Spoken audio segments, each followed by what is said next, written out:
రాజన్ భారత్ రావడం ఆలస్యం కానుంది. బాలీలో అగ్నిపర్వతం విస్ఫోటనంతో వెలువడుతున్న బూడిద కారణంగా వాతావరణం ప్రతికూలంగా మారడంతో ఇండోనేషియాలోని బాలీ విమానాశ్రయాన్ని అధికారులు తాత్కాలికంగా మూసివేశారు.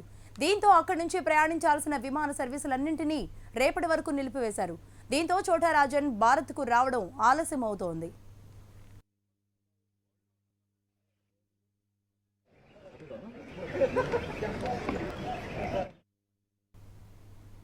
ఇటు చోటా రాజన్ను భారత్కు తీసుకొస్తున్న నేపథ్యంలో ఆర్థర్ రోడ్డులో ఉన్న ముంబై కేంద్ర కారాగారంలోని హై సెక్యూరిటీ బ్లాక్ను పోలీసులు అప్పగించాల్సిందిగా జైలు అధికారుల్ని మహారాష్ట్ర ప్రభుత్వం ఆదేశించింది.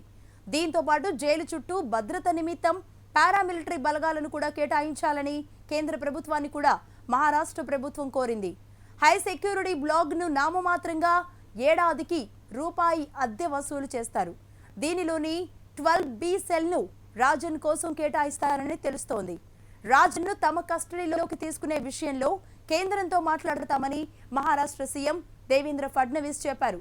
రాజన్ను తీసుకొచ్చిన తర్వాత తాము కేంద్రాన్ని సంప్రదిస్తామని తెలిపారు.